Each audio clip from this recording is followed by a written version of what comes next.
Right, so anybody that's been watching my videos has seen that Thor, as much as I love it, has been misbehaving. He's been a bad boy.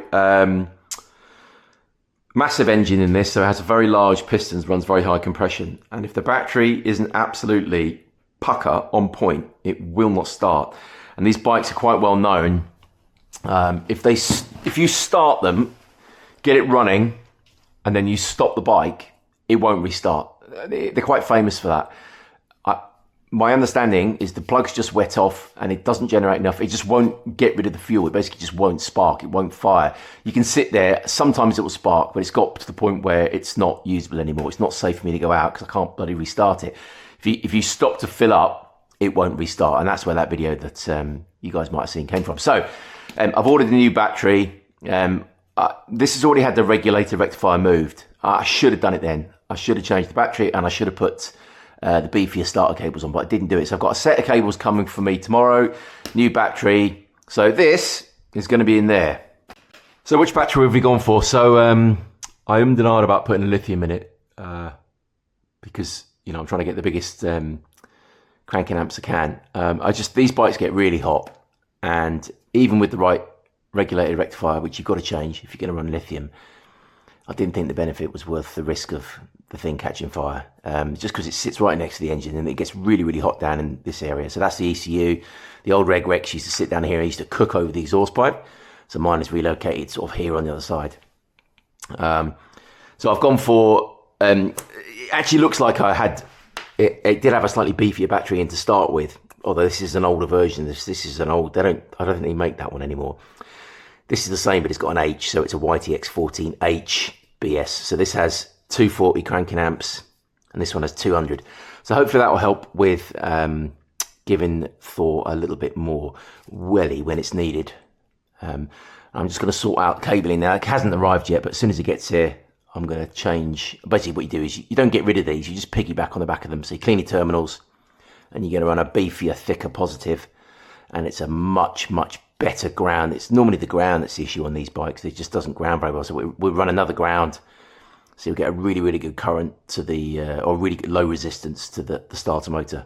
So what I'm going to be fitting to the bike is effectively they're beefier starter cables, and this comes from a company I've always used, Exact start cables.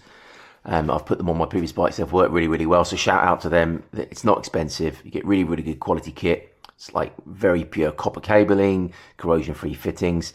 It's just the way it gets delivered is what you pay for. You could easily make these yourself, technically, right? You could get set cables and make them yourself. It's just the way it gets delivered. It's just hassle-free.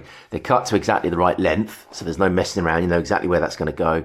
It comes with really, really excellent instructions. So it's exactly what to do, exactly what to take off, exactly where to fit it. It even comes with silicone grease, a special electrolytic grease. It comes as wet and dry paper so that you can clean all the battery terminals.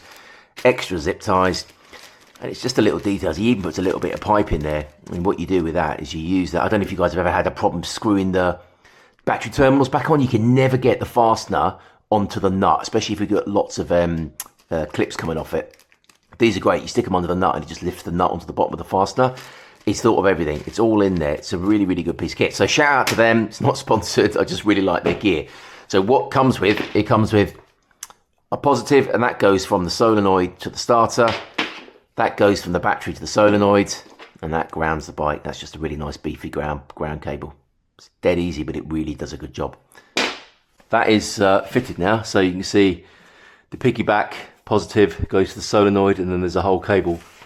You probably can't see it, but there's a nice new thick, heavy duty cable that goes to the starter, and then the earth is there's two leads, piggyback off the earth and onto the frame, and that's it.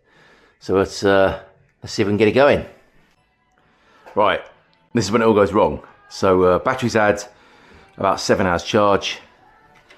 So let's see if we can get it to fire. CORSE SE Thor.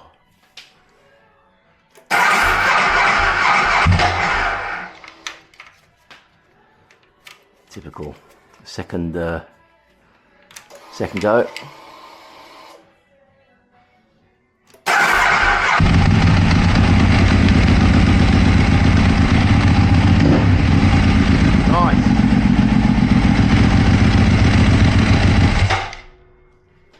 It works.